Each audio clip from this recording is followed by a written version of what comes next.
Hello， 大家好，我是阿 P， 今天给大家介绍神奇宝贝第9部剧场版《沧海的王子》。这次讲的是神兽马拉菲的故事。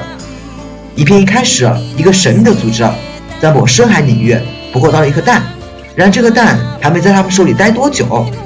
便被乔装而来的神奇宝贝保育家杰克给抢走了。经过一番短暂的追逐，杰克成功将蛋从基地里给拿了出来，故事便由此展开了。这一边，在荒地迷路的小智一行人遇到了一位名叫广美的少女，而蛋刚好就在广美身边。这天夜里，因为蛋的关系，小姚做了一个梦，梦里面出现一只神秘的宝可梦。第二天早上，早早就发现了蛋存在火箭队，悄悄地潜入到了房间。然而让人意想不到的是，一阵强光之后，火箭队3人的灵魂互换了，这就让人有点想笑了。然而即使这样，火箭队3人依然还是不忘记将蛋给拿走，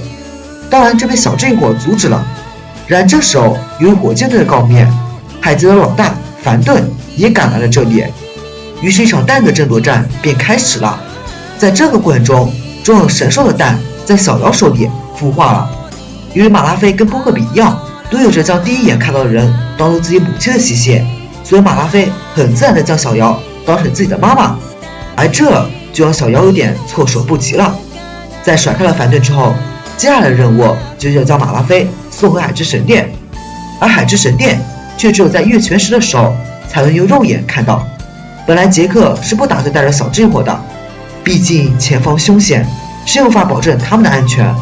然而马拉菲可就不干了，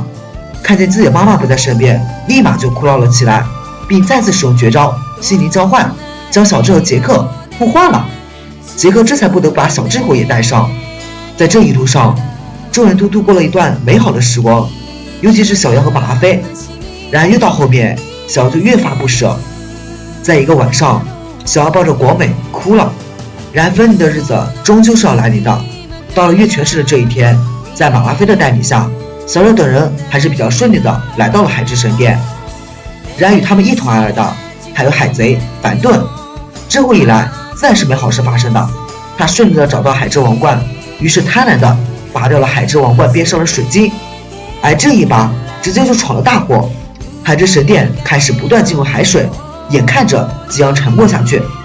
这种危急关头，早知尼威受命，他先将小姚、马拉菲和皮卡丘放在一个安全的地方，然后独自一人扛着最后一个水晶前往海之王冠处，只要将它插上，一切问题就解决了。然而此时的海水已经淹没了大半的神殿，纵使强悍如超级真心人小智也无法顺利的插上最后一个水晶，甚至还差点因此丢了性命。好在马拉菲及时将皮卡丘和小姚的心思传达给了小智，小姚这才恢复了意识，于是一鼓作气的将最后一个水晶插上了。此时神殿立马停止下沉，周围也随时散发出了万丈的光芒，神殿最终还上升到了陆地上。而另一边，凡顿还是没有放弃，他直接将马拉菲给抢了过来。而此时就是高明的剧情了，因为得到海之王冠而成为海之王者的小智竟然直接在水面上自由穿梭起来了，所以将马拉菲夺回来那是分分钟的事。然而凡顿的作者之举却还没有结束，他驾驶着自己的豪华舰艇打算做最后的殊死一搏。而这时马拉菲也终于展现出了自己作为沧海王子的能力，他唱了一首歌谣，便只为成千上万的水系宝可梦对舰艇发动了攻击，其中还有神兽盖欧卡。在危机解除后，马拉菲和小姚做一个短暂的告别，便回到了海之神殿，故事也随之进入了尾声。这部剧场版总票房为34亿日元，其中最大的看点估计就是神奇宝贝保育家在这里面的精彩表现了。最后我要说一句，我真的觉得马拉菲和菲欧拉真的是太他妈像了，原谅我傻傻分不清。好，我是阿 P，咱们下期见。